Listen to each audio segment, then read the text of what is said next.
In alternating current circuits, the interaction between inductors and capacitors creates a fascinating phenomenon called resonance. Today, we explore parallel LC circuits, often called tank circuits, and how they manage energy at specific frequencies. A parallel LC circuit is like a pendulum. Energy oscillates back and forth between the capacitor's electric field and the inductor's magnetic field. This internal exchange is the heart of why resonance is so powerful in electronics. To understand resonance, we must look at reactance. Inductive reactance increases with frequency, while capacitive reactance decreases. There is one specific frequency where these two opposing forces perfectly balance each other out. Resonance occurs when the inductive reactance equals the capacitive reactance. By setting XL equal to XC and solving for frequency, we find the formula for the resonant frequency, which depends solely on the values of L and C. In a parallel branch, the current through the capacitor leads the voltage by 90 degrees, while the current through the inductor lags by 90 degrees.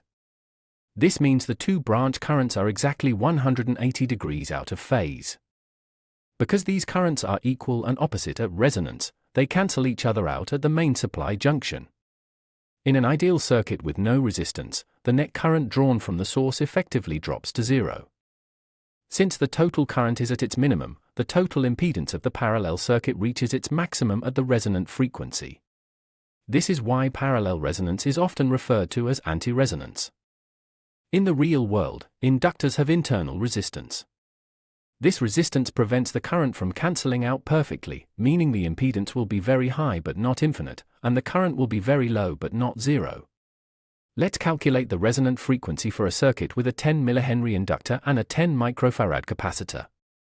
We will use our standard resonance formula to find the exact point of balance. First, we multiply the inductance and capacitance. Then, we take the square root of that value.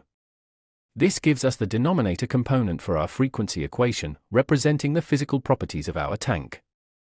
If we were to sweep the frequency of our AC source across this range, we would see the current draw from the source dip significantly as we pass 503.3 Hz, confirming we have hit resonance. The sharpness of this peak is defined by the quality factor, or Q. A high Q means the circuit is very selective, reacting strongly only to a very narrow band of frequencies, which is essential for radio tuning. Parallel resonance is used in radio receivers.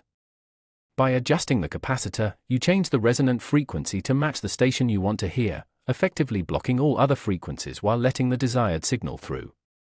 It is also used in filters to reject specific unwanted frequencies.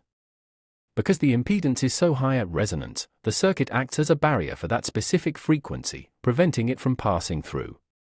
To summarize, parallel resonance occurs when inductive and capacitive reactances are equal. This results in maximum impedance and minimum line current, making it the perfect tool for frequency selection and timing in electronic devices. Here is a quick question: if you increase the capacitance in the circuit, what happens to the resonant frequency? Looking at the formula, since C is in the denominator, increasing it will cause the resonant frequency to decrease. Understanding parallel resonance is key to mastering AC electronics and RF design. You now have the tools to calculate and apply these concepts in your own engineering projects. Thank you for watching. Generated by Vision Solve AI.